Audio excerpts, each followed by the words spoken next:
What's up, guys? We got Sherrod snacking. He's been chilling since end of the first quarter. Dude. This was to go back in the media room game. You don't come out after the halftime snack. This is hanging with Gleason and Messina sort of game, right? You know, Yeah.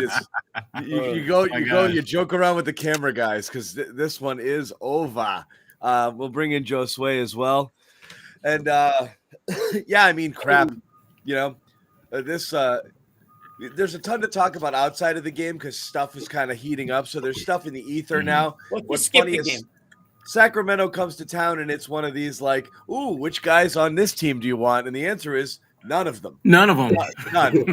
I want none. Yeah, they Sacramento made that apparent. Kings. We're good. I was joking with Bobby that was a bad audition. Yeah. Yeah. I was saying to Jimmy that, before we came on about how, maybe they really like it in Sacramento and they figure, if we play like crap, no one's going to want us.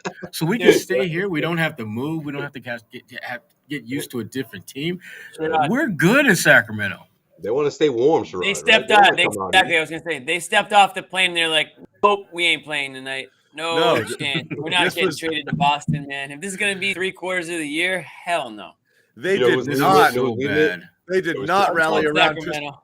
They did not rally around Tristan Thompson. Yeah, it was Tristan Thompson leading it. Like, hey, listen, guys, you know what this is, right? You know this is. I was waiting for the tribute video. I don't remember seeing the tribute. I was going to ask you if you got any minutes tonight. Maybe the video makes its appearance. But you know what? They called 2 timeouts in the first quarter like that, so maybe that just kind of blew any shot that Tristan would get any love on a big screen. He wasn't. He's not playing for them anyway.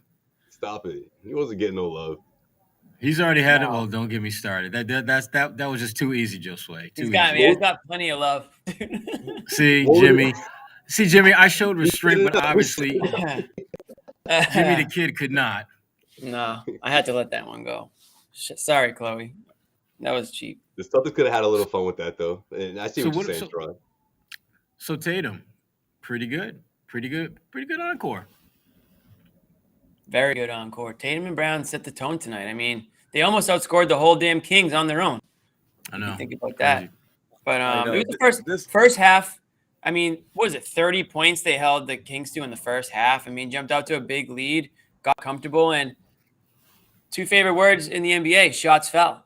I mean, really, shots fell, and they fell all night long tonight. It's good to be on this side of the game for once. But put it in perspective, John. Just the nitpickers will say the 45 threes, a little more than you want. You want to see a team that's putting up no resistance. You want to just turn it into layup. You want to turn it into layup drills. That's fine. It's still a lot, but who cares if they're going in? The whole point of Jason Tatum was, who gives a crap if he's taking contested 2s if he's hitting them? Who gives a crap if he's launching 12 threes a game if he hits 40%? That's kind of the point. The unstoppable Jason Tatum was draining these shots. This year's Jason Tatum hasn't been, so that's been the problem. Nobody gives a crap about shot selection if they're falling, right? Yeah, I think that's exactly what Ime was alluding to after the Wizards game. It's like, hey, just a reminder, guys. He was still getting these looks. They just weren't falling. But the law of averages say this is what's supposed to happen next, right? After you miss 23s in a row. Well, that's exactly, I think, what was there a bike? We're gonna wait for Bobby, and I don't know if the bike. Horford was on the bike tonight. I think Horford was on the bike, so this might be 2 games in a row without bike. That's 51 and 36, 87 points. He's averaging 43.5 points per game this year without the bike, guys, okay? So we know. Is that a real stat? I just made it up. Yeah. That's a great stat. So anyway, there's no – I mean, I agree and I disagree a little bit, Josue. Ball movement makes the shots better. It makes it so you're getting them in a better position to score when people are finding you in that position instead of late in the clock, and contested as some of the others have been when it's all up to you to find it. When you're getting it in your spots, in your points, it's much, much better and much easier to hit the threes. And that's not just Tatum, that's everybody. Okay. Mm-hmm. So not all threes are created equal, early in the clock, jack threes because you felt like shooting it, and the ones late in the clock because you had to force it and you just caught the ball and you're like, someone's got to shoot. Those are bad. But when you're working the ball and getting legitimately open looks, yeah, there are nights when they don't fall, but those are the shots you want to take. So I do think the last couple of nights you're getting a little bit more of it. And then again, it's a confidence thing. Tatum gets in his bag. You see that little swagger. He's setting people up, kind of rocking the baby, getting ready to do his thing. And it becomes contagious. They've gone really in the does. past couple of nights. Yeah. Yeah. It becomes one of those things where you see that all those shots going down, and that rim looks big as an ocean to you as well. I mean, Josh Richardson was 6 for 9. Jaylen Brown had it going on. Al Horford made shots, and we'll get into it at some point. But we definitely need to talk about Rob Williams, because I thought he low key was like huge. I mean, the ball boys needed to have a towel ready to hit the court every time a guy went into the paint and they saw Rob, because there's a little trickle on a lot of players when they saw Rob. They got extremely nervous when they saw Rob in the paint. I mean, he's the more you watch him play, the harder I come up with guys that I would trade him for. I don't think that's a huge list of guys. There are definitely guys that you would move him for, but I don't think that list is as big as some people might think. No question. If you get Rob, if you pair Rob, if the whole point behind Rob was, if he continues his ascent, he's either insanely valuable to you because you paid him, as it turns out, well below market, or he's the guy who's the centerpiece ad that you're going to pair with a bunch of picks and trade up into stardom, into that. He wasn't that guy last year. I still don't think he's that guy this year, but he's getting there, like he's getting to that point where like that's an attractive piece for some teams. People might want a guy like that. Or great, geez, you've got that and you're paying him well below market. That was always the point. That's kind of the point behind the kids and the younger players in general. Develop the talent, hope they turn into something either for you or for someone else, and Rob now, Rob's value is certainly exceeded, one, expectations, and two, what he's getting paid. And he just signed this thing. Yeah. He's a different kind of player, but when you talk about developing and having the potential to maybe move and get something really, really significant, he reminds me a lot of Al Jefferson, a guy that really was showing signs of trending in the right direction of being a difference maker. But if you can get an already established high-level difference maker and move him, you do it. But worst case scenario, if you're stuck with him, you're cool with that. You're absolutely cool with that, because he's a hell of a player, and he's getting better, and he's staying healthier longer. Knock on wood. Yeah, I think that's the most important part, right? Like there's still a ceiling there, right? That I think he hasn't reached yet. And if you're the Celtics, you're ecstatic about that, because at the end of the day, you're going to pay a whole lot more money if you didn't lock him in last off season like you did, compared to what's coming up, compared to this upcoming summer. So yeah, I think to Sherrod's point, I think he still has plenty of growth. He's still someone that I think is going to get better. Well, we know what he's capable of. It's just a matter of keeping it all together, playing consistently, being available more consistently, and just, doing his thing. I mean, last season, there were points where he was by far, we talked about it many times, the most athletic guy on the court, doing things that nobody else could do, jumping out of the building, blocking shots. I mean, tonight he was doing some of those things too, grabbing up. I think he had I saw him one stand up, that nice putback, only two rebound. Yeah, only 2 blocks, but he bunch of rebounds tonight. A ton of shots. Like Sherrod said, they were scared to go up around him. So it's going to limit some of the blocks, but he's still affecting shots by just his presence down there. So super good to see. We've talked about the fact that when you talk about tradable assets, that's it. I mean, really, if you're not talking about Tatum and Brown, I'm talking about, if you want to keep them. So whether or not you think that he's a player you want to piece together with Tatum and Brown, you can bring somebody else. Or like Sherrod said, if some sort of Al Jefferson type package comes along, you at least have something to offer along with draft picks, because everyone has draft picks. You need to have a player that can, entice the other team to, that's the difference maker, a player or two, a couple of young guys. So it was just great to see that performance tonight. I think he was a plus 40 something. I don't have the numbers in front of me, but it was plus 42 in 27 minutes. That's insane. Crazy. Yeah, it's crazy. And again, it's the Kings. Everyone loves to remind us it's the Kings. we know it's the Kings without Fox, and we know they're pathetic franchise and team right now. But at the end of the day, the Celtics still take care of business on their end. So, they beat the crap out of them. 50-plus point win. I mean, that's how you treat a team that way. They didn't. How much of this? 2 weeks ago, we couldn't predict the Celtics doing anything like this to anybody. So I think Celtics fans should say they should understand why we're giving them plenty of props right now for this. So I'll ask you this: was the first quarter my ball, my turn, your turn basketball, or was it working the ball into people's hands who were open, and it turned out just to be Jason and Jalen the whole time? How did you guys view that? I thought it was your turn, my turn. I thought it was a little bit of your turn, my turn, and then they went through a stretch where it's just like, okay, let's do this whole ball movement thing that they're talking about, and at that point, others started getting involved. But I thought early on they were just making shots, and that always makes me nervous when they're build a lead strictly on just making shots, and there's little ball movement involved. But we saw as the first quarter progressed, there was better ball movement. There was guys passing up good shots for great ones. But early on, I thought the first 4 or 5 minutes, I mean, they were both just hot. Yeah, I mean, and it wasn't even like it didn't even feel like it was selfish basketball. It was like literally, you can't guard me, and I'm just. It was easy.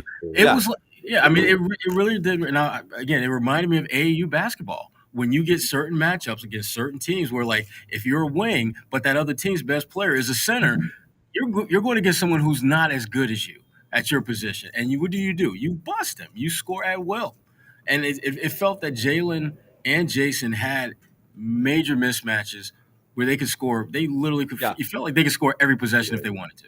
It's 32 assists at the end of the day, so the overall tally is good. And again, obviously made baskets lead to assists, but it did feel like overall, just comparing energy, if between looking at the Celtics and looking at the Kings. I mean, the Kings looked like we've seen the Celtics look in stretches of times where you're like, Jesus, anybody up for this one?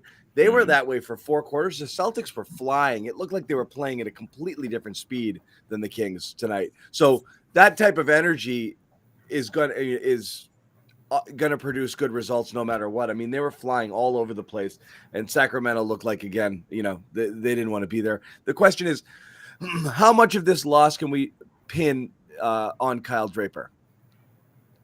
Yes, I'm literally texting him right now. Giving him stuff. Dude, poor Drapes, man. This was his big homecoming. I'm sure he was holding court before the game, probably kissing babies, signing autographs, and then Boston guys. They were just put in his place. Hold up. You guys. Yeah. Listen, he reminded me. We're talking last night. He reminded me of the fact that the Kings have not lost to the Celtics since he went out that way, and all I'm thinking was that's the kiss of death. Yeah, I mean, I anticipated they would lose. I did not think that they would get their asses whipped like this. I just sent him a text asking him, "Let me know when the Kings show up for the game." So I'm sure he'll have some kind of. He's already on the bus back to the hotel or back to the airport, wherever they're going. And he ain't sticking around. That was bad. I mean, this was so bad.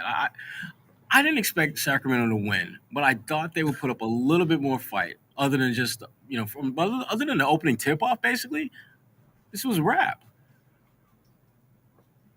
Yeah, this felt that there was more. And again, the Celtics did a lot of great things. I mean, when you start looking at the numbers, but it felt as though this was the perfect storm for a team that's looking to kind of flex a little bit, which they are, and a team that just did not give a damn.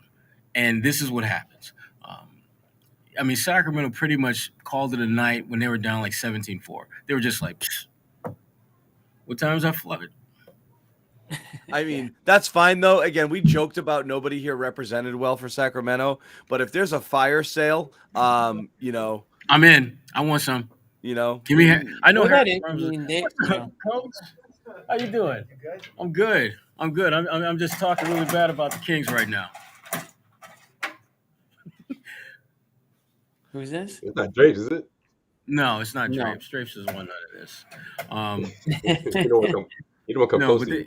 Well, the problem with the Kings is they haven't had coaching. They have no leadership on that team. And it's clear right now that they're just in a very, very bad place.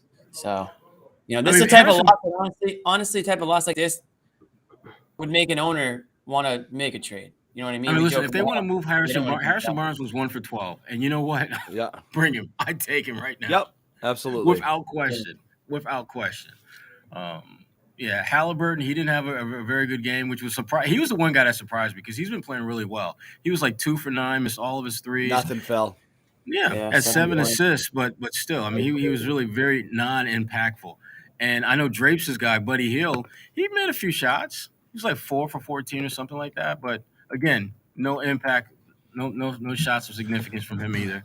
The whole thing was really, really hard to watch if you had anything invested in the Kings. And again, I hate doing this where like the Celtics play really well and blow a team out and it's hard to talk about them. It's hard to talk about them, because there's nothing super interesting. We'll take that Tatum's out of a slump 2 games in a row. Friggin' great. Keep carrying it. Seeing him and Jalen both perform well at the same time, that's another check the box sort of thing. Seeing Rob have the impact he had. I don't want to get into the stuff you don't like, but like there's people in the chat already beating up on Horford. We joke about it all the time. Ime said it before the game that there's no set lineups. Nobody's guaranteed a spot, but it sure friggin' feels like Al Horford's guaranteed a spot in that starting lineup. I don't know what it's going to take to ever move off of that double big thing. And again, it's hard to argue on a night where you come out and you're up 33-7 on a team with your starting lineup. It worked, obviously, but there's still Horford himself did not appear to be super impactful. And again, we're just going to keep rolling that out there. I'm still a little confused as to why. I'm still confused as to why Romeo and Pritchard got absolutely buried, even in a game that was so out of hand in the first quarter that you're not even sneaking some minutes in for these guys. I'm still not getting that, but I don't know. I think it comes down to trust. I think Ime has a select number of players that he trusts that can go out there, compete, and they may not play well, but they're going to give the right kind of effort that he's looking for, and they're going to, in some way, they're going to make their presence felt in some way, shape, or form. Al had opportunities to do that. I mean, he just didn't make shots. Tatum had that great, behind the back pass, and then Al's wide open top of key and bricked it. I'm thinking, damn, that was a sweet assist. That's one of Jimmy's potential assists that just kind of went by the wayside there. Mm-hmm. I know how you feel about those, Jimmy, but I just think Ime has 7, 8 guys. But I just don't get it. Not so much. Off of a really good Romeo game, with the exception of the final 7 minutes there against Portland. Strange to put him on ice for 2 straight games. But for some reason, Nesmith was tried today, which again, I'm not really sure. Now it's all right, we're going to give him some run and give him some minutes, which is fine. Well, you do want to see that. And he got him, even prior to the, I just don't know what the strategy there is with these guys, especially considering a report from our old friend Steve Bulpett earlier in the week over at Josue's publication. Heavy.com. Heavy. That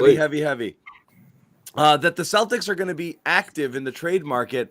And one of the reasons is because they want to clear room for the kids. And that this is a thing that Brad Stevens wants, which seems not a thing that Brad Stevens does or did when he was coach. Brad, the coach, didn't want it. And then Brad, the GM, in his first month didn't want it when he signed, when he traded for Richardson and signed Schroeder. But now Brad, the GM, now in the middle of the season wants it. It seems a little odd to me. It seems very odd. Yeah. Very odd. It seems odd only because it goes against everything he's done up to this point. And it doesn't make sense unless your thinking is, I need to play the kids, hopefully develop them, figure out which ones we can keep, which ones we need to discard, and get a relatively high draft pick, like a top 10 pick, if we can bottom out. And because that's what if you're going to play the kids and not your vets, that's what's going to happen. You're going to drop down a couple spots. But here's the problem with that. They're still going to be too good to not bottom out altogether. They're still going to wind up in what I call the Romeo zone, where you're looking at picks 13, 14, 15, and you'll get a good player, but we've seen that movie before, and it's not pretty. They don't really they don't nail those picks. They're not getting a Donovan Mitchell at that spot the way Utah did a few years ago. They're not getting those difference makers who, for whatever reason, they slip in the draft. So I don't get it. So I don't buy it. I mean, all of the moves you wanted to get rid of Kemba, but you absorbed Al, and you're playing Al heavy minutes. You trade for Richardson. You didn't have to, but you did, and then you extended him, and then on top of that, you bring in Schroeder. So obviously, you didn't have faith.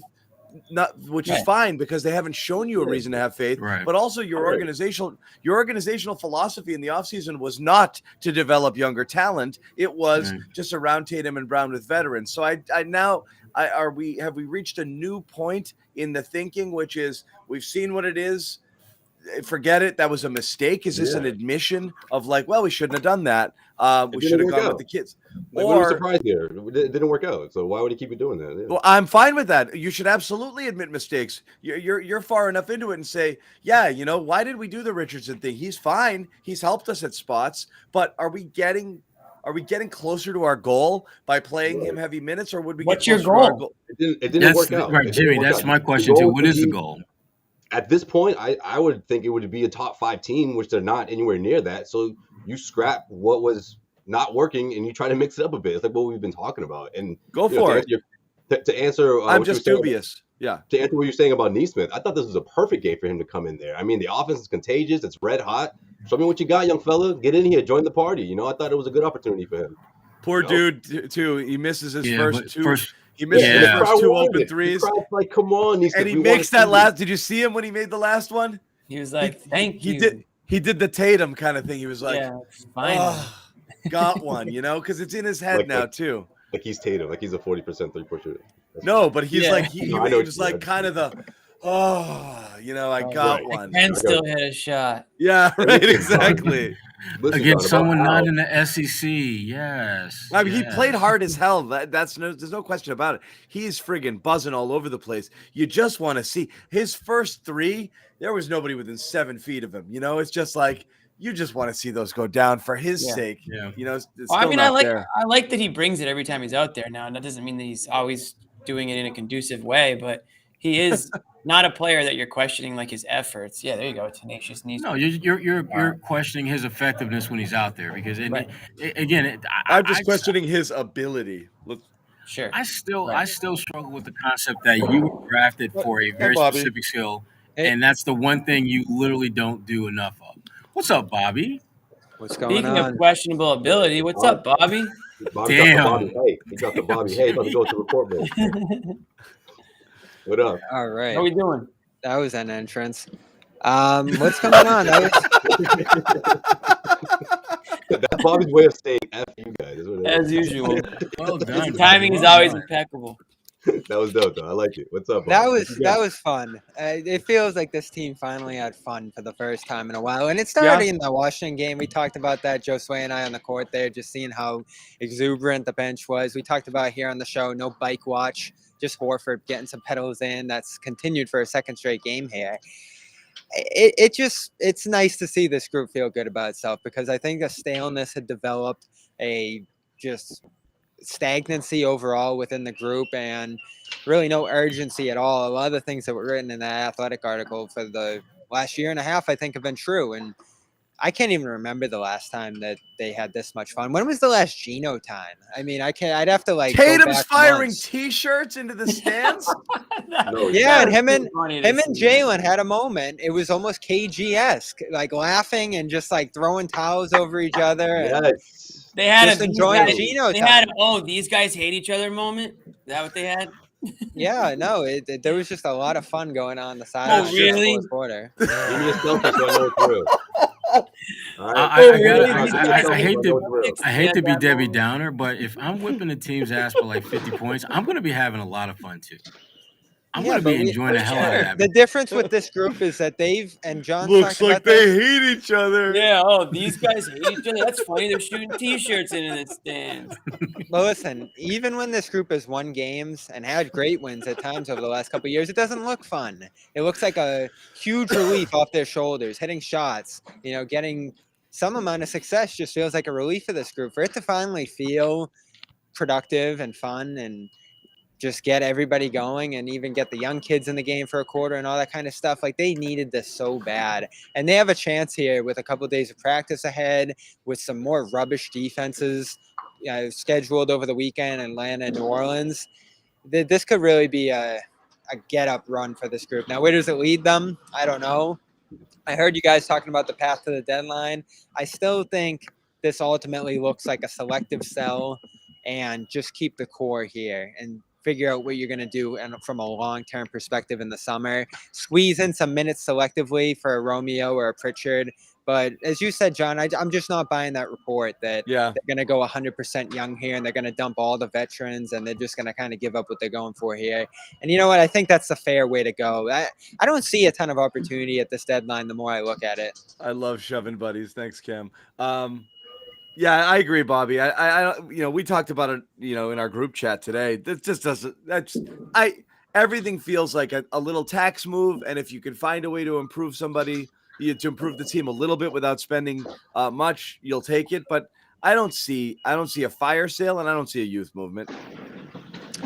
No, and what warrants the youth movement from these guys? I mean, Neesmith again enters the game in a still fairly close game in that first half and completely misses a wide open three.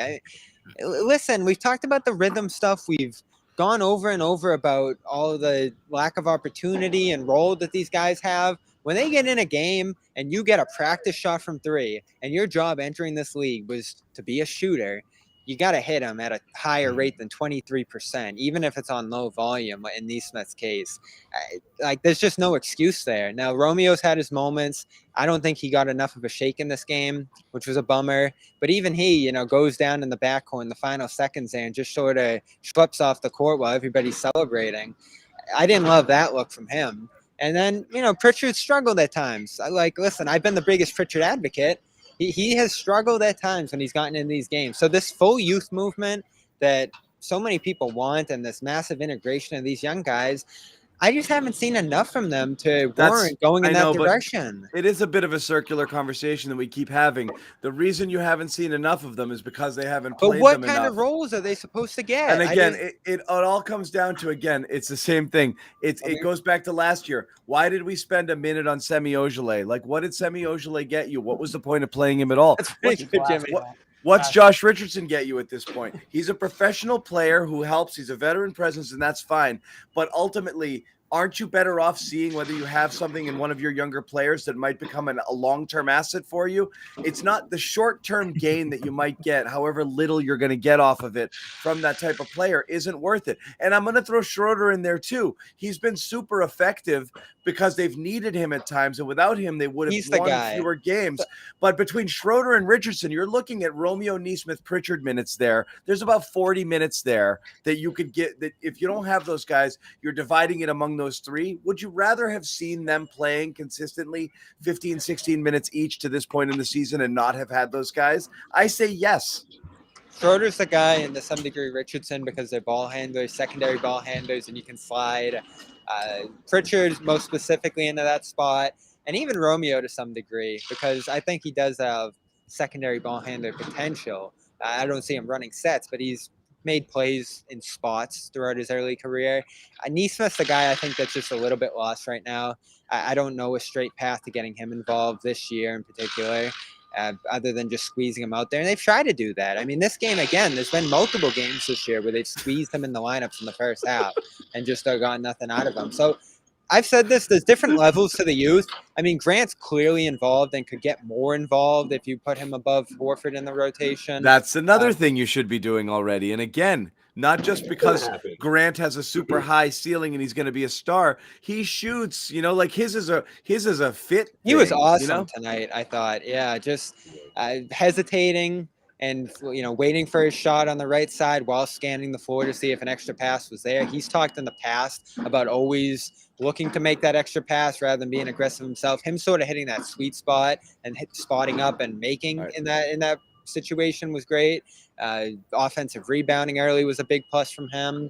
He just gets better and better by the game. I feel like by he had that sequence. He had that sequence in the first half or first quarter, I think it was, where he had the block shot, ran the floor, and his shot was goaltended. But the fact that he was able to block a shot, which we don't see him do much of that at all, run the floor well enough to get in position to get those are little things like that we don't see enough of from Grant. And we're not going to see a lot of that. But the fact that he has the ability to do that, the fact that they recognize that he can do that, he's easily the most improved player on this team. And I would probably say top 10 most improved players in the league this year. Yeah, I think that move's going to happen, and I think that's inevitable, Bobby. And I know John talked about Al, earlier in the show. I mean, I wouldn't be shocked if this has a lot to do with the trade deadline. Hoping that Al could get hot a bit. Maybe they can dangle him in a deal somewhere. But I think once the trade deadline comes, whether Al's still on the team or not, I think we're probably going to see that move happen and Grant move into the starting lineup, especially if he keeps shooting this way. I just think he fits in with those guys better than he ever has. Can I just say one thing about the Play the Kids movement? There's so many different ways this can go, and I think that's why they're seeing so many spotty lineups and rotations with Ime right now, is because we always talk about this. If you play all the kids and just suck, then what does that do to Tatum and Brown? What does that do about your chances to maybe make the playoffs? It makes them play harder. That's what I think. Dude, I mean, I think they're doing I think whether or not they play well doesn't – I mean, I think they're playing pretty damn hard only because they don't really have a choice with some of the guys that are out there. I mean, yeah, there are games where they don't look completely locked in, but the whole issue is that the talent around them hasn't been there. So you're going to take away any semblance of talent they had and expect them to still play hard, and so then expect them to go and try to win. And then it's a good point, Jimmy. It goes back to what me and Sherrod said earlier in the show. What's the goal? Is the goal to be a bottom 5 team or a top 5 team? It doesn't have to be. It doesn't have to be all or nothing. I mean, we keep having this conversation like you trade everybody and play all the kids, or you selectively trade some guys and play Grant and Pritchard maybe, or Romeo in spots. Like they're not all the same. In fact, I've said I think Romeo's time is just about up here. With the contract extension eligibility coming up and just his salary next year of $6 million, and with the little he's shown at this point in terms of being an NBA player, I don't know how much time he has left to prove himself. Neesmith, by contrast, he's a year into his career.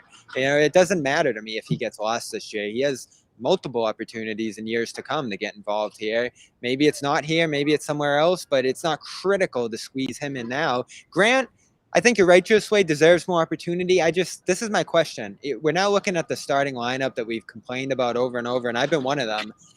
91 defensive rating now through 14 games. The last 2 games, an 89 defensive rating. They are suffocating teams with that unit at this point. And Ime keeps using that as an excuse to defend it. And it's getting harder to bash him for it. I mean, the Kings could not get into the paint early on. They're just jacking up threes to try to get a shot, an open look over it, and they have perimeter guys and lane swarming at them. And it was the same deal for the Wizards on Sunday, where Dinwiddie and Beal couldn't get an open look all game long.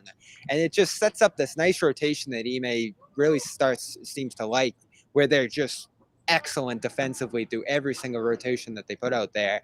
You talk about a 90 defensive rating in the modern NBA. That is like superb. And they haven't faltered at all. So I have a hard time thinking that they're going to get away from that anytime soon, even if the offensive returns aren't great on that. Last few games they have been, though, by turning up the pace. 134 offensive rating for that unit through 30 minutes. It's hard to I don't see that changing, Josue. I really don't. It's not, Bobby. It's not hard to argue against it because you've seen a period of success, and then you've seen a period of, while continued defensive success, total offensive stagnation that's been mind-blowing and really the biggest problem with the team. So it's not completely. We can't have a recency bias with it. It is currently. It's always been a good defensive unit. It's just the offense has been so bad and so stagnant and no spacing and no shooting, and you're getting the Jays off to bad starts because everybody's focused on them and it's setting bad tones for the game. We've seen it a ton, and we've had a bunch of 40-point first halves as a result. So again, it is something you can absolutely make an argument against, not just because it worked the last 2 games and because we know the defense is good. It's the trade-off, and the trade-off for a while looked like it wasn't worth it. If they completely buy into this idea of zinging the ball around the court, moving off the ball, and playing for each other, and running and moving transition, and they buy into that stuff, and you see them kick it up offensively. That's fine, but the way they were playing with that slow pace and dragging it up half court and putting the ball in one guy's hands. I'm just saying, though, we're not talking about good defense. We're talking about like the best in the league. I know, but we're also talking about worst bottom third of the league offense for a while. So again, right. There's a trade, and they'd go so cold for so long in periods of time. You don't know what kind of effect that has long term when people are just in miserable shooting slumps and starting. What's the trade-off with Grant, though? You do get a little bit of shooting there. You lose a lot of size at the 4, and it's just how many teams are playing. It's just two things we've talked about the most. How many teams are playing double big right back at you? Because a couple of games recently, you barely even had one reasonable big on the other team. And two, just in terms of your rotations, I really just think all the 5 minutes have to go to Rob and Al. And they've been doing that. It should be 30 and 18 or 28 and 22, whatever you want, 28 and 20. That's about it. That should be it. And then there's no more Enes Kanter ever. And then you mix and match lineups based on different, times of the game there. And you're playing Grant with the starters and you're working in other people. But I think the 5 should all 5 minutes should go to those two guys. What do you want to see there, Jimmy? On lineups? Starters. I mean, I said this earlier. Are they going to keep Richardson? Are you talking about after the deadline or just right now? Right. He hasn't been listening for a long time. Ask Sherrod the same question. Grant and Al. I want to flip Grant now. Sherrod. Are we talking about Pritchard? No. Some people want to trade these guys. Some people don't. I'm smart right now. Here's what I want. That was 5 or 6. The trade was 5 or 6 minutes ago. Jimmy's Neesmith standing in the corner. I'm trying to get him the ball right now, and he's just asleep. He's just airballed it. He's just airballed it. Sherrod, please answer the question. I would like to flip Grant and Al. That would. I just. Jimmy's like, shit. He called on me, dude. I'm like scrolling Twitter right now. I'm like looking at quotes and stuff, and he's like, "What do you think, Jimmy?" I'm like, "Oh boy, here we go." That's what you get for homeschooling. Why don't you answer the question, Mr. Toscano in the back row? Seriously, dude. Unbelievable. Jimmy's had a couple of those moments the last few games. That's great. I've said before, I like Richardson to be a starter. He isn't a starter, so it doesn't really matter what I think. I'm not huge on playing the kids as much as you guys are. I don't really think it's there right now, but I understand why you want to do it. But to me, I want to see if they can just scrap out some wins here and get on some sort of. So you want Grant, Sherrod. So the question is, would you split up the bigs? Yeah, I said I would have put Richardson in there. What does that look like, Sherrod? You like Richardson? Grant and Al. Say that again. What does that? What does it look like if you switch Grant and Al? Because I'm worried. Grant's been a good defender this year, but at times he does give up a lot of size and gets shot over. The fact that you have him coming off the bench, and the fact that he's in a limited role, it's kind of like riding a bike with training wheels. Let's see what he can do when you take the training wheels off and play with the big boys, play with the starters, and see what happens. He may surprise us and play better than you would think. But I want to find that out. I want to see what that looks like on a more regular basis instead of when a guy is out sick or in protocol or something like that. So I think it'll look good. I mean, he's knocking out open shots. He's doing the things that you need that fifth starter to do. If you're open, knock down the damn shot. Defensively, he's starting to slide a bit though. What's that? You're talking about Grant, right? Yeah. Yeah, he's slid a little bit since he's like 50% from the corner. Who are we talking about? No, I mean he is still. You guys are watching the same games, right? I mean, you're gonna sit there and say that Grant hasn't slipped a little bit from that 3-point. Not much at all. Really. He's like 43 on the year. Yeah, but he was higher. He dipped for a little bit. What teams are starting to do is push him off the corners. You worry about what he's starting against opposing starters. You do. Yeah, but what he's starting to do a better job of is when they push him off the line, rather than just stop his dribble and pass it, he's actually still attacking, whether it's like trying to shoot a floater or trying to draw the defense and then kick it to someone open. He's not allowing defenses to dictate what he does as much as I thought he was when he was kind of dipping a little bit. That's important. And he's sticking with everybody on the perimeter. I thought he has had a very underrated year on the defensive end. He can switch to every position right now. You saw him in Washington defending Beal, defending Dinwiddie. You saw him against their bigs. He's all over the place on that end, which is just awesome. They scored on him, but he made it much harder than I thought he could to score. Yeah, there was one possession where he had a guy. He kind of got frustrated at a lack of a call offensively, and the guy slid by him. But I think it was Dinwiddie. Yeah, it was. He was there the whole time with the guy in front of him.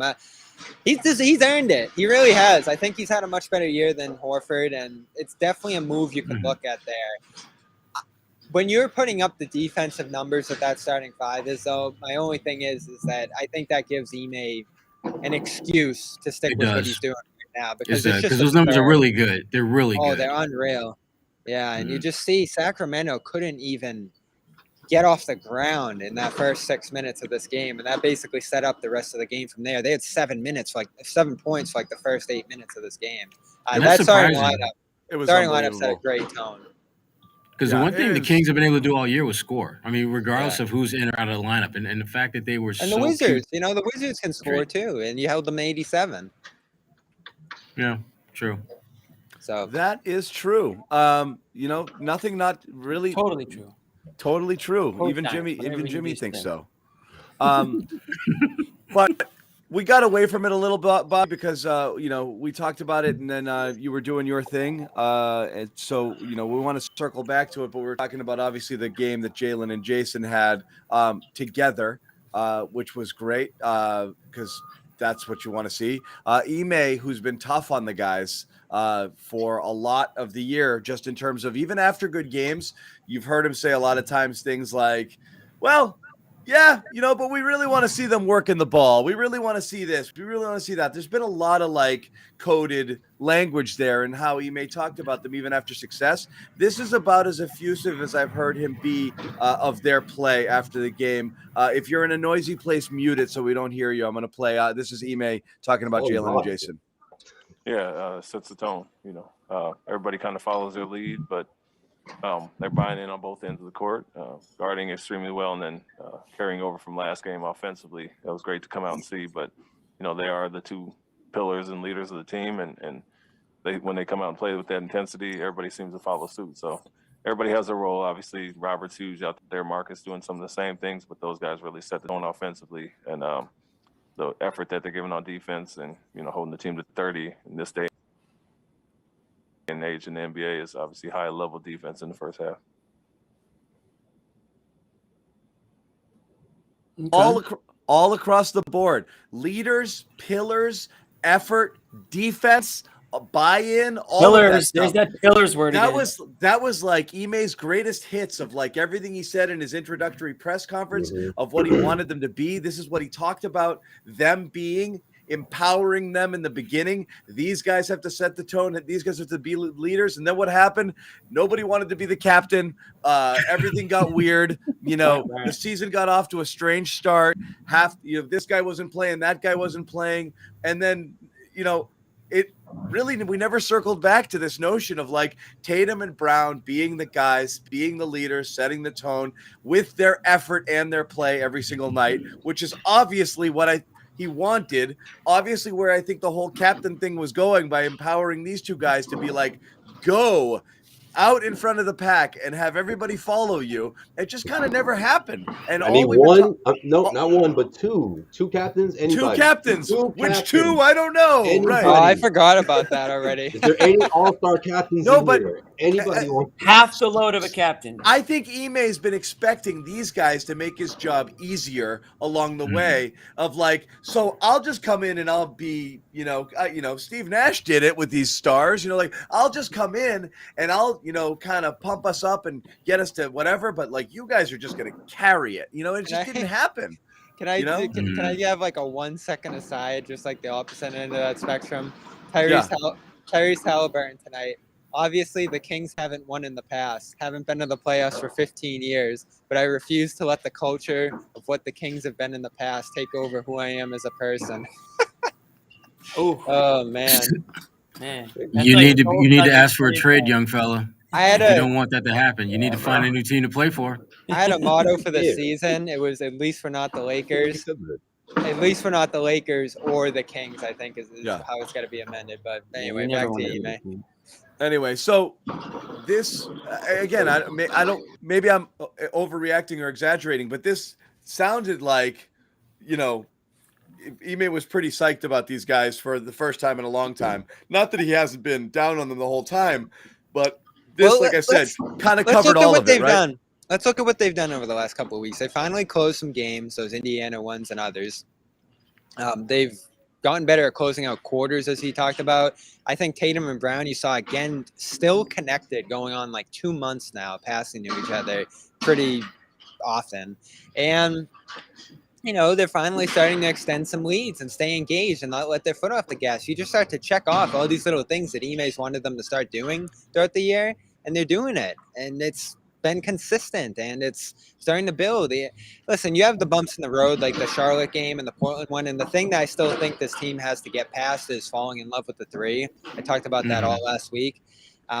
So we'll see if they can start to hit that milestone. But one thing I like about this team is that they learn pretty fast, and they're starting to absorb a lot of this stuff. And Ime's throwing a ton at them in year one pretty quickly. The transition, the pace, and over the last couple of games is something he talked about. You see them flying up the court now. It's good, and that's why I felt okay about this year, just because of the fact that last year you accomplished nothing.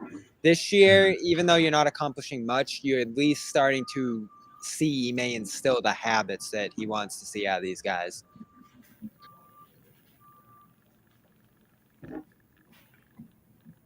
Somebody say something. Cosign. Oh, word. All right. Now everyone stopped listening. What the hell, guys? I was actually listening. I just what is going on? Everything you I guys wanted like to the Sherrod and Bobby show. Well, You're counting. You're counting like on me to direct the traffic. No, you go. Dude, I went like 12 seconds last time. You just cut me. All right. Anyway, go for it, Josue. Speak, Josue. They didn't want to step up and lead, and now they're leading by example. And I think at the end of the day, Ime is like, wow, that's it. You guys finally got it. Like that, you put it all together for one game.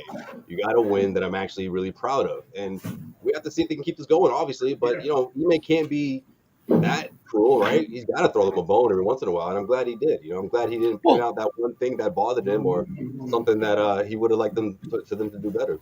It's kind of hard to really kind of crack the whip at your team when you beat the snot out of a team the way they did Sacramento. It's hard to be overly critical of that. I mean, what are you going to say? Well, we should have played a little bit better defense. What do you mean? You won by 50 points. What the hell are you talking about? But obviously, if you're a coach, you're going to find areas of improvement, areas that you can get better at. But you don't have to have that conversation right after the damn game that you won by like 50-some odd points.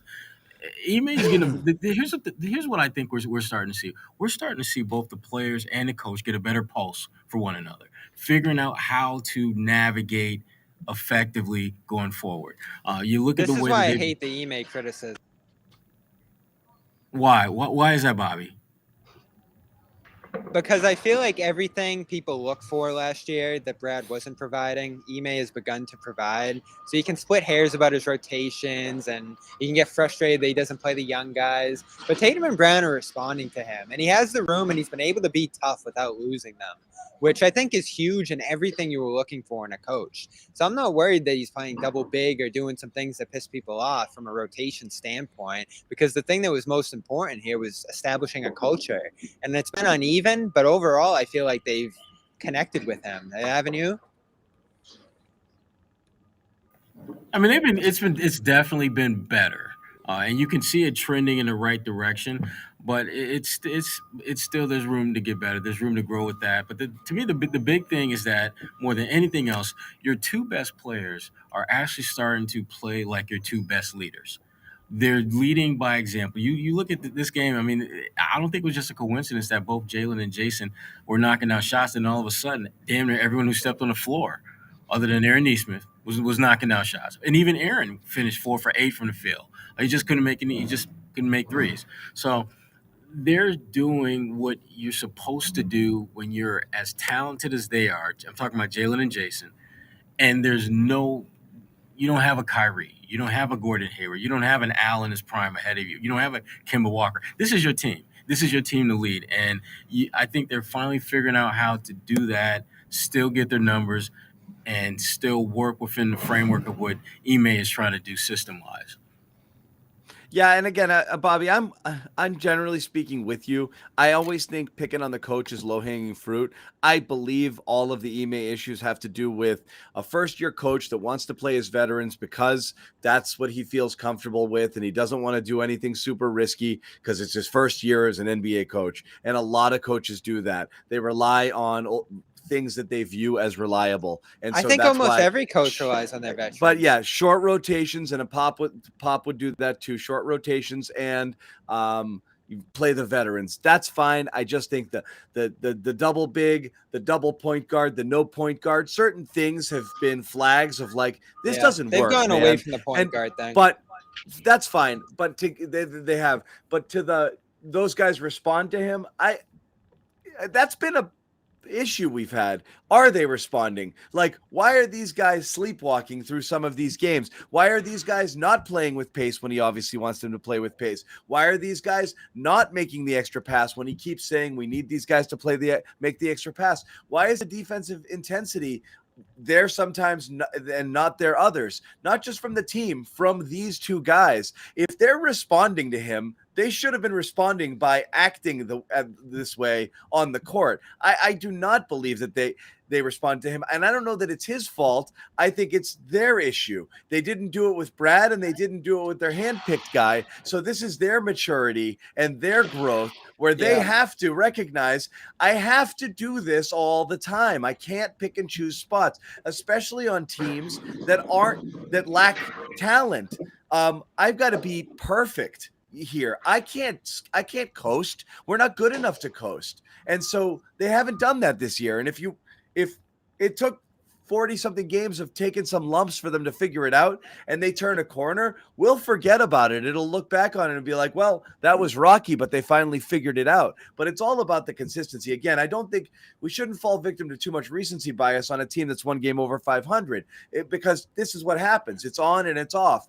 And they have not responded like we want them to respond. I'm just not, but I'm with you, Bobby. I'm not necessarily blaming Ime for their response. That's why we've put a lot on Tatum and Brown's shoulders. Show up every night, be the best version of yourselves, and then whatever happens off of that. You know, John loves that phrase. But that's the thing. The most frustrating thing about those two is that, everything that you just said, but I don't think they realize how hard it is. You know, I know it sounds weird when you put it that way, but it's like, no, you have to do this every day, every game, and all the time. And I think they're starting to now figure that out. And shit, maybe that's what was part of that conversation that they had a couple of weeks ago. But guys like Marcus have talked about injuries, and they've lined up a couple of excuses here and there, but for the most part, that's what it boils down to. We've been talking about it for months: effort and being consistent and being able to put forth that same effort every single night. As a cohesive unit. I think that's what we're finally seeing these two, do or put together. Especially today. I'm also not ready to go there with Ime or with the Jays and say, oh, just because they beat the crap out of this horrible Kings team, and I know that Tatum had a great game against the Wizards, I'm just not ready to say, oh, these guys turned the corner. They're the leaders that Ime was looking for. Right. Trying to pick captains. Because a week ago we were trashing these guys, and rightfully so. I definitely wanted them to be captains. I'm not saying they've turned the corner overall. No, but I mean, but Jimmy, it's the same. Finish up, Jimmy. Sorry. No, I mean, it's. Listen, I mean, I give them props for the way they played tonight. This is how you want to see them play more consistently. Nobody's expecting a 50-point win, obviously, but they should be able to play harder for more, consistently over a period of time. A couple of the losses that they've had recently were situations where Ime completely lost the team down the stretch. I mean, the collapse against the Portland Trailblazers that was so that's where I was going. It was only a couple of days ago, so let's just pump the brakes just a little bit. I mean, Ime definitely deserves blame on certain things, but it always comes back to the players. It always comes back to whether or not, they're, I guess, buying into what Ime is trying to say. And John mentioned it. They completely tuned Brad out last season, and that's why Brad, that's why they had to make a change there. And now it's like I think Ime is getting to them in some ways, but how many times have we watched Ime, after the game just pretty much say how disgusted he is with, everybody starting from the top? And then that comes in the fourth quarters, which they still haven't solved entirely. The close games, the moments where the turmoil starts to build up and things go against them, I still question how they're able to respond in those spots. They came through against the Pacers. They didn't do all that well against the Hornets and the Blazers in those spots. And that Blazers one still looks particularly ugly. The third biggest lead of the year disappearing in that one and falling in love with the threes. So I see them checking off certain boxes and 45 threes tonight, Bobby, but that's, and what they want to accomplish. It's not 100%, but they are checking off certain boxes. The problem I have is that I still don't believe in them when things get tumultuous, and that includes injuries. These last 2 games, they've been fully healthy here. It's great when they can have everything in place and their rotation set, and they're not having a guy jump up or playing extra minutes or any of those things you have to do when a guy gets hurt. Also filling in for somebody's role when a guy like Smart's missing. So those are the areas, Jimmy, where I still think they have a lot of improvement. And that's why I'm so concerned about them being able to fully figure this out, because I don't think a trade, an addition, any of the different stuff we kick around in terms of fixing this team can really change the mindset and their ability to withstand adversity. Like I've been talking all year about the spiraling that you see with this group. And now we've heard Ime start to say that too over the last month or so here, the snowballing. When things go wrong here, they go really wrong.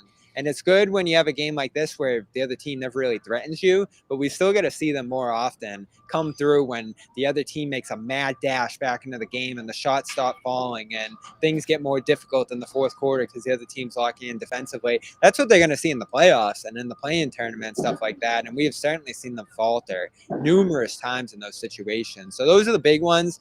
I'm just seeing other little areas where they've been That's better. when real leadership comes into play. And that's when real coaching comes into play. So until we start to see them more consistently, I'm not crowning anybody after this game. I mean, I'm happy. Right. Listen, I'm not going to be a downer, but let's just keep it what it is, Keep it real, as they say. Such a downer, Jimmy. No, dude, I'm a realist. I'm a realist, man. You know what? I'm a realist. So. Sorry, all the green. Did we talk Smart at all? Because I've obviously been really high on Smart. We waited for you. We waited for you. We purposely put that to the side. Yeah, Bobby, they were talking shit, yo. Before we There's went someone in the chat right now who's been screaming at us the whole time, like these bozos won't talk about Smart, and I've just been laughing at it. I think Smart. Listen, I'm gonna get the flack immediately here, but I think Smart. Don't say the word. Has been phenomenal. Use the right adjective. Use the right adjective. All right. I think Smart has just been phenomenal. That's the word that pops into my head. Like there's no better word I can think. Yes, I think it's fitting of this situation. He has come in and gotten guys shots in their locations. He has pushed the pace. He has completely shut down some solid opposing guards over these last 2 games here. And he hasn't shown any urgency in taking his own shot or trying to solve things himself on the offensive end of the floor. I just think his defense gets so taken for granted at this point. And you look at what he's able to bring as a facilitator, especially early on in this game. He's been a big, big help for them. And listen, he's not like Kyle Lowry or Lonzo Ball or some of these star guards that are going to put up big, big scoring nights. He has 0 in a game like this, but I just feel like he was as impactful as you would see a guy having like a 15, 20-point game. He just does it in all the other different areas that you don't necessarily see or show up on the stat sheet. I think that's such a real thing with him, and the plus-minus these last 2 games really shows it more than anything. Yeah, but I mean, they're blowouts. Again, everything for him, man. They're blowouts. But he's out there establishing those. I know, but I mean, Rob was 42, Tatum was 36, Smart was 36, Brown was 35, and Grant Williams in 23 minutes was a plus 28. So I mean, everybody had a massive plus Smart's minus. Doing it with 0 points. So he's doing it in other areas to be able to. Right, because Tatum and Brown are scoring all the points when he's on the floor. I mean, it's obviously like, I'm not taking it away from him, but the fact that he didn't score doesn't make the plus minus that more remarkable. It's everyone around him is doing the scoring while he's out there. That actually lends to the narrative that he's a passenger. But You're gonna prosper Bradley Beal drought? No, the Bradley Beal drought. People forgot he was playing in that that's game. what I just wanted to use a different adjective than phenomenal. I thought Marcus Smart was good tonight. we should new rule. That doesn't equate phenomenal. That doesn't equate phenomenal. I don't think you could look at 0 points on 0 for 3 field goals, 7 assists, 3 turnovers, and phenomenal pops. He's really in a 50-point win. In a 50-something point win where defense didn't matter as much. Fine, but he was good, and they're better with him. Nobody That's questions the problem that. with you guys. You don't care about defense. Like, nobody cares. You're never going to give him the appropriate credit because that's what he's doing all the time. Like every normal fan and anyone affiliated with the game cares about defense to an extent, but they don't overrate it and count it more than offense. Nobody does. Well, you're seeing the impact of it when he's really playing at his best on that end, and he has been a big-time help on both ends of the floor this year when you look at the numbers. Just what he's doing to shut down certain guys, the organization on the defensive end, the difference when he's out there versus when he's not. And even on offense, they're getting better shots, higher percentage shots. He's in the upper echelon percentile-wise of anybody's on-off numbers for effective field goal percentage, and turnover rate goes way down when he's out there. Like all these different things. All right, let me ask you a question. Being out of control, let me ask you a question. For real, let me ask you a question, Bobby. The entire NBA world that's writing about trade deadline stuff. Smart people that cover this game professionally, okay, for years and years and years, who understand and analyze the game, state as a fact. Boston's number one need is replacing Marcus Smart at point guard because they don't have a true point guard. That's what's holding them back. That's their greatest area of need. Outside of the little Boston echo chamber, this is known and talked about as the number one issue that the Celtics need to address. Why do we need to keep making Marcus Smart into something he's not? Can we just accept the fact that he's really good at defense? He's a soul and energy guy on this team. Having him makes them better. But in the role that he's in, this has been a struggle this year, and the offense has struggled for most of the year because they haven't had a true playmaker and another person who can carry a little bit more of the offensive burden. It's not insulting Marcus Smart to say that. Marcus Smart is really good at a bunch of stuff, but as the primary point guard on this team, they've struggled with him at the helm. That's not a knock on him. I don't know why we have to shoehorn him into being awesome and the guy who sets the tone and the facilitator all the time when he's been around plenty. And we've seen mixed performances throughout the year. And offensively, this team has struggled with him as their starting point guard. Yeah, but see, that's two different conversations, John. You know, the one conversation is... That's what I'm trying to say. It is two conversations. Marcus Smart is good is one conversation. Marcus Smart is the right point guard for this team is another. Those are the two conversations. No, the two conversations is, does this team need a new point guard, and do you need to get rid of Marcus Smart? You know, if you want to take Marcus Smart... Yeah, but if it doesn't mean that, okay, if you want to replace Marcus Smart in the trade, we've talked about it before. The point guard, if there is a point guard in that deal coming back, it's not going to be better than Marcus Smart, right? You don't know that. 22 and 18 with Smart players. What team is going to flip their better point guard for Marcus Smart? We went through the list. We literally went through like some of the bottom feeders of the NBA, and we all agreed that most of the teams wouldn't swap their point guard for Marcus Smart. So then what does that mean? That's a big part of it. Yeah, you can't upgrade by moving him.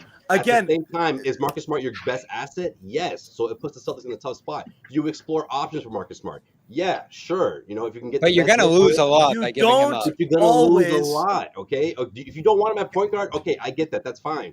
But that doesn't equate flipping him for an inferior point guard to come in here and do what? So again, but this is where you guys blow the argument.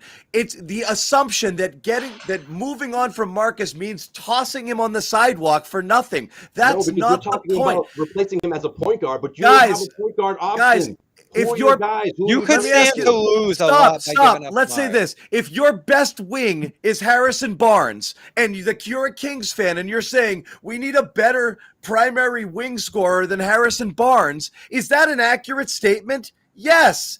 It doesn't mean you can trade Harrison Barnes for a better guy. It just means you need a better guy. Right? You just need a better guy. Of course, you can't trade a guy for a better guy. That's a ridiculous argument to make. If you could, everyone would do it. But I'll just stand. You stand to lose. It would never happen. It's impossible. It's insane. Why would you think that you could trade a guy you're not satisfied with for a better one? You can't. So you have to improve other places. I'm talking about a better point guard. I'm talking about a better player. I'm saying a better point guard. Because this team needs a classic type point guard. This team needs a pass first point guard. Who the F is that pass first point guard? Guys, it doesn't work that way. You don't trade guys. You don't trade guys for better guys. It doesn't work that way. Well, this is the problem, John. We're not emphasizing enough how much better they've been with him out there. The on-off numbers, you said it yourself. It's because they don't have an appropriate point guard. So you won't they don't have an appropriate replacement level guy, so they drop way off when Smart's out of there. So if you just give up Smart and don't get an appropriate return back, you're going to be in a much worse spot. But you're acting like the only thing that matters is the next. Like his contract is about to you're expire. acting like the only thing that matters is the next 10 games or the next 20 games. You're building for the future of Tatum and Brown, guys. You're not building for the who's going to replace Marcus in the lineup tomorrow. It's so short-sighted. But why can't Smart be part of it? He's not 35. Because at this point you've seen him playing for 7 years. He is not. And he's been great. He is not your starting point guard, guys. Listen, it just depends how you feel about him. I've seen Smart do a lot of great things for this team over the years. And in many situations, when he's been emphasized, he's come through and gotten it done for them in the playoffs, in starting point guard situations, coming back from injury here and lifting them off the ground. He's not the problem. So I'm not looking at it and saying you got to get rid of him because he's not the solution. Why do we keep saying get rid of him? Why do we keep saying get rid of him? Because there's no clear path to finding something good by moving him. The value just isn't there around the league. So you don't just give up and hope and pray that something works out of that. Listen, I'm willing to listen to the Brunson solution there if that's the direction you go in. But he's a shorter guy who's going to be much worse on defense and isn't necessarily a ceiling raiser as a playmaker. We just won't be available. We just underrate how much Smart can help. Right. Exactly. So the year is 2025, and the Celtics have just had their 5th straight 500 season. And then Marcus Smart is not expiring. He's actually got a brand new deal. But exactly. So we'll just ride out this core. They'll be 500 for 4 more years, and then we'll think, oh, maybe we should have gotten another point guard. I'm saying, what's the rush, John? What's he, 37? What rush? Is he on an expiring contract? No. Listen, I have said. What's the rush? We're in year 7. He's been here for 8 years. No, I'm saying you know what I'm saying. I'm saying they don't have to trade within the next 3 weeks, or the world's gonna, come crashing down. No. John, I'm not a guy who right now. I'm not a guy who's going to defend. It's a better deal for Marcus in the future than it is right now. I guarantee you. I'm not a guy who's defended Smart to the end of the earth. I wanted them to get ahead on this situation and trade him for a guy like Collins. You certainly, I think, were 100% right in trying to flip him for Ball at one point and getting really aggressive at making a move like that. They'd be in a much better spot right now with Ball over Smart. And there's certain guys you look at around the league that you can get ahead on. Halliburton, who I love, would be phenomenal if you could get a guy like that. There's certain people I think that they have to start to look at now and get ahead on this Smart situation and project growth into the future and being that starting point guard. The problem is that you're behind on so many different guys, including Halliburton. There's no chance you could ever get him from the Kings, especially for Smart. So what's out there? Yeah, Murray, another guy who's just grown. So you can start to forecast someone, and I'm all for that. Brunson might be that guy who's the next massive leap at point guard, and you make an aggressive offer to Dallas this offseason. I don't think it makes sense now. But keeping Smart for now makes sense. You can address it in the offseason. I don't think there's a lot of opportunity that you're foregoing by keeping him now, just for salary and different reasons. It's just I wish we'd emphasize how good he's actually been for this team over the years. Dinwiddie's been horrible this year. Yeah. I know, but now he's available. That's the thing. That's right? a bad reason. That's a bad reason to go after a guy. Well, he's available, so I mean, he shot one. But if he was unbelievable, are we really gonna pull up Dinwiddie's shooting splits and compare them to Marcus Smart? They've been worse than why he doesn't worse. Okay. But again, you're right. We might as well you got to get ahead of it. You're not, again, if you want to find the best players in the NBA, I can list those guys off too. But you're not going to get those guys. So if that's why I said, okay, well that makes him available. Yeah, if he's not having a great season and he's on a team that isn't really winning and maybe they're looking to shake things up, those are the types of guys that are available. Sound familiar? Sound familiar to what the Celtics are going through? Why do you think Marcus Smart's quote unquote available? So you guys need to understand that. I know that some of you guys do, but apparently not everyone does. That's the kind of move that could burn you, I think. just because he seems to be going on a sometimes not making a move can burn you. We're watching it happen. Literally, the entire situation they're in is because of their indecision up until this point, and this is what they've been left with. So again, you're talking about, and this conversation isn't even about trading.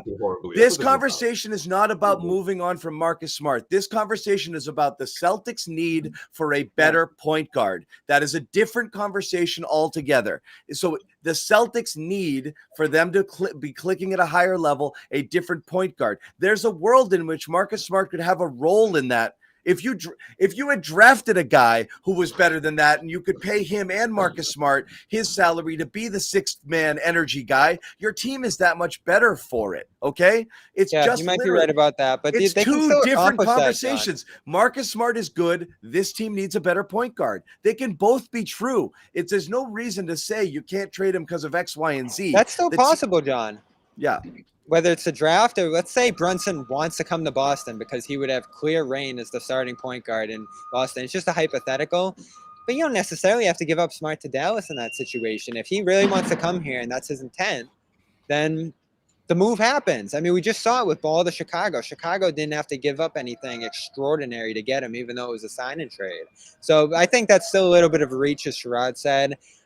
Draft is probably the more likely situation where you find that permanent solution at point guard. I'm with you, John. I don't think Smart is the solution there just because of the inordinate amount of time he's playing the 2 guard next to Tatum and Brown on the ball. So that's not a great fit for him right now. I just don't think the path to solving it is by giving him up. I just don't think the value's there. Again, I just don't think we just keep saying giving him up, and I just don't think that's it. You're not giving him up again, the idea of trading what kind Marcus, of deal? Just think of a hypothetical. The idea of trading, you mean trading him away, right, Bobby? Just trading him away.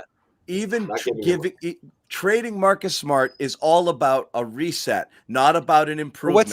Just think of any deal, If John, you trade Marcus Smart, it's for future assets or anything, or it's an offense-defense flip for a team that has it's either an offense-defense flip where you get lucky and another team really views their need for defense the same way you view your need for offense, and it works. It's trading strength for strength. We've got a good defense. We can give up this. We need it. That would be one. Another one would be for picks or some future assets, and you're hitting a reset button and saying, we've ridden this out as far as it's going to go. It's good, but it's not going to get us there. So we're going to take a step back in order to take a step forward. That's another one. So both of those would be possible, but ultimately somewhere you have to find a better point guard to run this team. And if the path to that involves trading Marcus in a circuitous way, you consider it. But it's not the only path to finding it. Maybe there's another way you can get there. I don't know exactly what that is because their resources are limited. If it's stacking a kid and a pick somewhere for somebody and that could work for you, yeah, you could explore that as well. I mean, but the need is obvious. The need is obvious between now and the end of the season. That doesn't matter as much if you get the right guy back. I agree with John on all that. Right guy, man. Nobody says what I'm just mythical figures that John. No, you can find it, Josue. There's a million point guards in the league, and they're coming into the league every single year. Yeah, he's talking about. I'm not talking about point guards. Oh yeah, I mean I don't know. Is it Barnes? Is it Grant? Those are guys I would love if you could get them in return for Smart. Listen, I'm down for that plan. The problem that I want, or what I want people to admit who are more hesitant to get on the Smart train here, is that he does help them a lot, and you would be losing something giving him up, which is part of a trade. You know, I've always said he carries more weight in the deal than John and others have thought at times. You know, you could have done that Gordon deal. I don't think that would have been a great deal with Orlando there. So there's a solution there. I just think that deal in particular shows the risk of trading Smart for a wing and not having a solution there after the fact. But they're in a tricky situation. There's no right or wrong answer here. And Smart, if you're not giving up Rob, if you're not giving up Tatum, Brown, or picks, Smart's got to be kind of the guy there on the block. It's a matter of, look, you'll never be perfect. You can't be because you just don't have it. So again, not every team has everything. Most teams don't have 2 all-star wings, okay? So you're strong one place, you're weak somewhere else. So like if right now Smart isn't doing it for your offense, but you sacrifice him to bring in somebody who shoots better at that position, but also isn't a true point guard, maybe that's a balance. Again, there's a bunch of different – there's more than one – there's more than one way to build a team. That's all. And so let's not close our minds to it, because you look at the roster and be like, ugh, does that mean Dennis is our point guard, or who are you going to trade it for? There's more than one way to build a team. But right now, they're lacking at the point guard position, and it's been a problem all year. And it's obviously an area that people think they need to try to address somehow. How they get there, I have no idea. And they're not going to get there, guys. I mean, I don't know why we're fooling ourselves. We're having all these conversations, and most everything leans towards money-saving tax sort of deals. So, I mean, all of this stuff is pretty much for naught. That thing looms so large. Everyone's staying so pressed up against it. Everyone's staying here, and this is what it's going to be. And you're right. You might dump a Schroeder. It's really bad that ownership hasn't come out and explained that situation, because the move was so But clearly they can't do that. Yeah, they can't. They have to. You can't. They have to. You can't tell your fans. You can't tell your fans we're not trying, and we think show you're your cards losers. like that, Bobby. But you can't say that. Keep coming here and spending money. Well, we've given up on you. We've given up on you, but we want you to support us. You can't. Listen, do that. people are smart. They know what that deal was about, even if they try to fool themselves into the peripheral bonuses of it. Listen, we're going to try to continue to educate them about what's going on there. But the problem from our perspective is we don't have an answer. Is this just a one-year thing with the tax? Is this team adverse about the tax for years to come? There was no repeater tax threat here. There was no urgency to get under the tax. Hell, they might go over the tax again here in the weeks to come if the right opportunity comes along. But the problem is that we're guessing. And this is what a lack of transparency does. I mean, I don't think we are guessing. I mean, if you and Sherrod, you're plugged in here, but I mean, every single thing that we're reading here across the league. I mean, that Hollinger thing in the Athletic today. I mean, that was depressing as hell. It will stop them from doing anything to take on money, because if they're even $1 over the tax, they will miss out on a payout from the other teams, which should be at least $10 million. For a team that's in the middle of the Eastern Conference Pack, has been pretty financially conservative even at their peak. I can't imagine them being over the tax line on February 11th, leaving any chance of that happening. So this is across the board. Everyone just knows Celtics aren't going over that tax, man. They're going to save that money. So again, so much of this is pie in the sky. I don't even know why we waste hours and hours talking about potential. Because we don't have a sure answer, Hollinger and others can write that, that $10 million would be nice. But I want to hear from Wick. I want to hear from the ownership group here about what their approach is on that, because they have said in the past, we're going to pay the tax. We're a consistent taxpayer, and it just doesn't add up. What do you think they're going to say? Yeah, I don't know. I can't predict the answers. I can tell you exactly what they're going to say. Well, we're not reluctant to spend money for the right opportunity and for the right player that would put us into contention. We would absolutely be willing to go over the tax, but we want to make sure that we're being financially smart. When we're looking at investing our money into players for the future, ones that make sense and really fit for the Celtics and what we want to do, and blah blah blah blah blah. Bullshit. Right. What it means is we're not contenders. I've told them don't spend any of my friggin' money because this team's going nowhere. If you showed me that you were something else, maybe I would authorize more spending. That's what it is. There's no benefit to saying it publicly. You can't really do that. Here's my problem with that. It isn't one magic move that's going to fix this. They're multiple steps away. They got to start to set the table now. And that might involve paying a little bit of tax, just given where they're at financially. They're not threatened by the repeater tax. There's no massive penalty to being a little bit over. You just miss out on that $10 million, and I'm not even really sure where that $10 million goes. And you pay like $3 million in tax. I'm not asking them to go 20 million over, but these backflips, and you've talked about it, John, dumping Thibault and getting back into the second round to get a cheaper guy in Edwards, dumping Cantor and Poirier and giving up Desmond Bain, just all these different, I wrote about this for Boston Sports Journal last week, all these different backflips that they've done to avoid the tax and squeeze guys in and just do all these financial maneuvers have hurt them. And this might be the latest in Wancho if they pass up on an opportunity to use that salary at doing something that could help them and set up the future and start to take steps toward where they need to be. Listen, maybe I'm wrong there, and there was just nothing there, but I don't know. The tax thing with them is frustrating. See, here's the thing about that, Bobby, though. I mean, they have shown since they've been in the position of ownership that they will pay for a team that's contending. The team is nice, they will absolutely pay. But think about this, though, Bobby, and from just a pure practical standpoint, if you can afford a luxury car but you don't need a luxury car to get to where you're trying to get to. Why would you try and buy one if you don't need one? They don't need to go into the tax, because getting into the tax is not going to all of a sudden catapult them to the top 4, top 5 in the East. It's not going to happen. And if you're not going to have a roster that at least gives you a chance to be in that position, why are you going into the tax?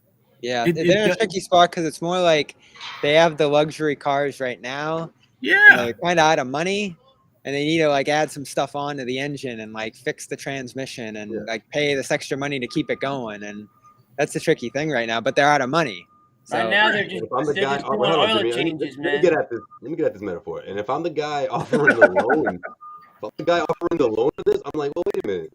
What about I don't know what the proverbial Jason Tatum and Jaylen Brown are, but you guys can't make that work. Like, can you maximize that before we revisit this conversation? Can you push the car to where you need to go? Yeah, about me, shelling out all this money for you to go off, and I haven't seen these guys maximize their potential yet. So. Josue, sometimes you can find some used parts. The lease runs out on the car, dude. You don't just say, "Oh well, I don't know what other cars are out there, so I'm not gonna get a new car." It's a small window, right? It's a small window. You're not gonna have. Yeah, you're not gonna have that lease forever. You don't have. Do I get to try? Do I get to try? Your turn, John. Your turn. No, I don't have anything. No, but it's John's the girlfriend metaphor. John's not a car guy. No, I'm not a car guy, but it's not, and I don't have a girlfriend analogy here either. John loves metaphors. My general view on ownership is money's not supposed to matter. I don't care how much goes in your pocket. It's supposed to be a vanity. We expect you to lose money. Try to improve the team at all costs. Do I fault an owner for saying, shit, man, that's real money? It's 20. Like, I want that 10 million. Like, so you're saying I'm going to win one more game, maybe 2, and still be a 6 or 7 seed if I spend this, or I can have that salary plus 10 million. I want the 20 million, that's asking a lot. It does make sense from a business perspective. It's asking a lot of any human, unless you view sports ownership as just show me the bottom line at the end of the year. I don't care what you spend, just spend it. Build it. Right. It should be like a toy for somebody. It's a toy within the rules of the game. Yes, if the game allows it, spend. If you can get away with it, do it. Blank checkbook, go. That honestly should be a sports owner's approach, because that's what it's supposed to be. What about this though? There are benefits. There are benefits, not just for Wick's pocket, to not going over the tax. Correct? We talked about this earlier in our chat. You get the full mid-level exception to use. Yeah, she could be setting the plate for the offseason. The problem is Juancho is expiring anyway, so that money comes off. There's other expiring contracts here. Yep. There would be other ways to do that. Listen, I agree with John in that sense. If there was no use for Juancho. Plus you got the mid-levels, Jimmy, so you're going to be able to squeeze guys into that if you want. There's room to bring people in without the mid-level being necessarily. I understand the practicality of just dumping Juancho because you weren't using him anyway, not having to give up anything to do so. And if there's no opportunity at the deadline whatsoever, it's a good move. You don't pay the tax this year. You kick back the repeater another year, and you don't waste money that you don't have to on this team that isn't going anywhere. So I understand the practicality of it. I just don't think 3 weeks out from the deadline that you can say that there was no opportunity that they could get in on here, and there's absolutely nothing they could do to help themselves going forward. I think it's too soon to say that. So we'll see what happens. They still could do stuff within the parameters of what they're working with here. The deadline's going to tell us a lot about what they're looking at here. Sherrod, what's your prediction if you had to make one for the deadline? For the deadline, I think that will something minor. I think it'll be just kind of a luxury tax snippet here or there, just to give them another body to look at. Call it a day. A Corolla, huh? All right. Yep. A used Corolla. A used Corolla. 4 wheels. No car note. Straight practical. Cash. Good on straight gas. Cash, homie. Straight cash, homie. Straight cash, homie. I do want to before we. Oh, sorry. Who do we lose? Bobby. Before we take off, I did want to play one more clip. Jason Tatum. So obviously we're all talking about. I'll bring Bobby back in here. I think he's still here. Here he is. So, in the post game, I don't know if you were in on Jason Tatum, Bobby, but Tatum spoke a short while ago. And again, we talked about a bit here, 2 straight games, full roster, really for the first time in a long time, everybody healthy, and obviously 2 massive, monstrous wins. So Tatum is asked about what it's like having the full roster back. Listen to his answer here. Need it. Yeah, for sure. Especially when Rob playing. I love when Rob playing. Like I obviously, if myself or JB out, the other guys got to step up. But like I just love when Rob play. What do you love so much about it? I mean, everything.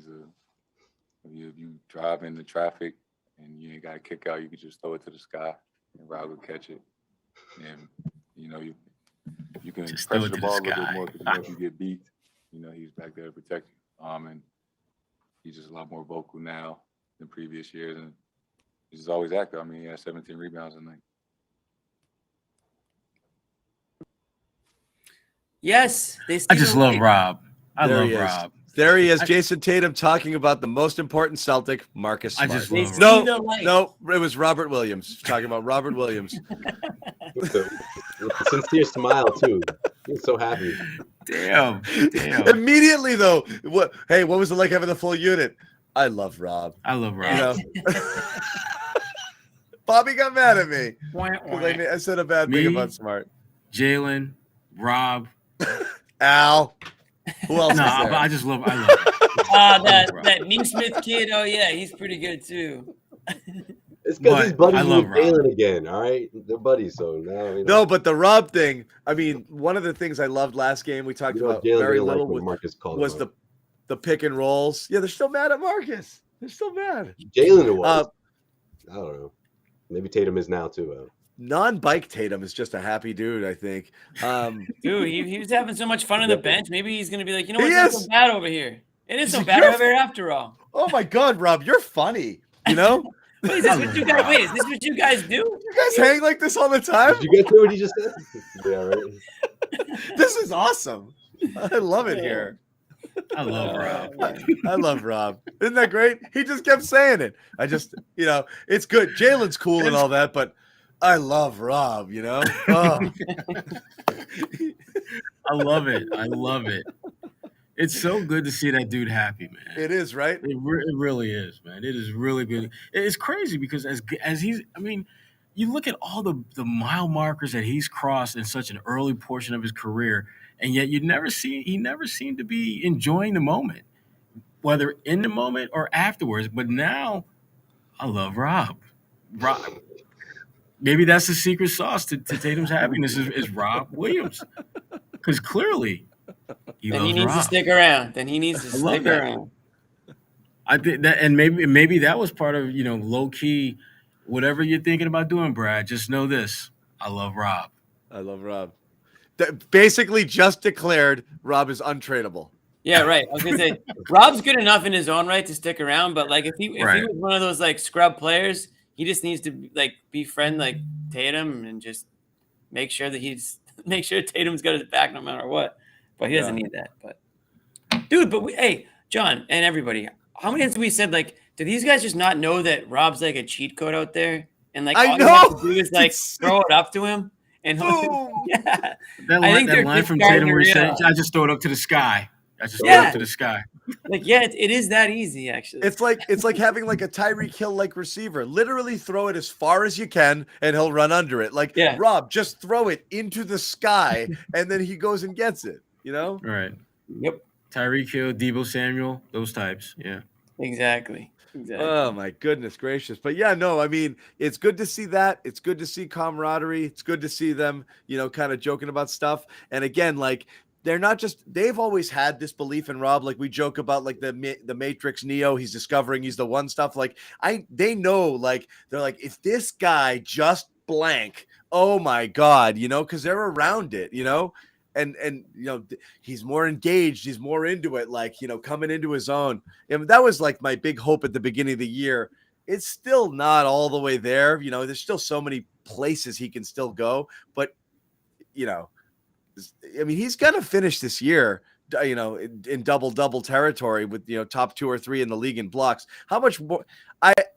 I think there's more there, but you got to be pretty satisfied with that. And just like we joke about potential assists, but I mean, the potential blocks and the rim presence and the gravity that he has, the effect he has on a game is really unreal when he's really locked in and engaged. It's unbelievable. And there's just more of it this year. He's engaged more and he's playing 30 plus minutes, 30 minutes a game.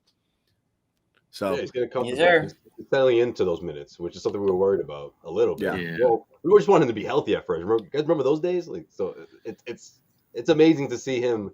Well, not amazing, but it's great to see him perform at this high level and get those props and see Tatum cheesing out there. Just the mention of his name, and got him smiling. But no, it's good. It's good.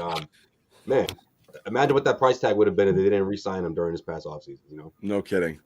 No kidding. All right, so we've gone on a bit. We lost Bobby. We're on the road Friday, Saturday. Josue will be down there, heading down Atlanta, New Orleans. He'll be covering the games for CLNS Media. Atlanta, New Orleans.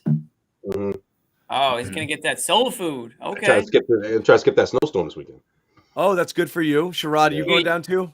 Yeah, I'll be down. You're gonna get on that Zion diet down there, Josue? Ooh. If I come back a little chunky, you guys will know why. Some gumbo. I mean, with Zion, that's 5 pounds right there. As soon as you walk into the same room with that dude. Much jambalaya.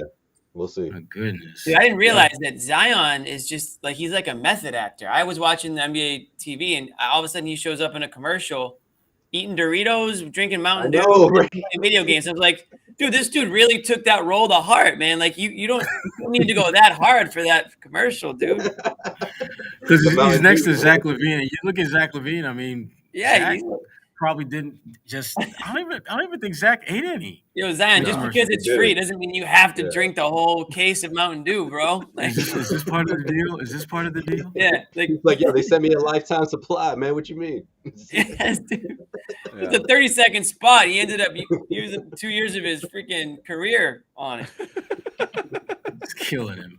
Killing Zion. Anyway, guys, thanks everyone for watching. And we will see you guys again on Friday. Of course, right now it's on, and we know this. Anytime there could be a trade, and we will be on it. Obviously, keep it here, CLNS Media. Make sure you check out our website, subscribe to our YouTube channels. You'll be notified when we go live. Right. If something, God forbid, if Marcus Smart gets traded, oh boy, we will come on and we will hold first like a 30-minute moment of silence, and then we'll do a show. Are we going to have enough people for the show? We might lose Bobby and Josue right off the bat if that happens. Nah, I'll get my top 5 Marcus Smart's moments ready, guys. We'll have to play. Have the tribute ready. Yeah. He's just going to be playing like Josue's, and they're just going to be playing ballads in the background, just sad songs. Watching James Harden, him take that charge over and over again. Yeah. That moment was definitely top 5. No, not yet, guys. Hold on. Let's wait till. Yeah, I'm tearing up. I'm tearing up here. All right. Good night, everybody. And also, just anybody wondering, we're all friends here. We can. But Bob, we didn't. Bobby's fine. Oh, Bobby's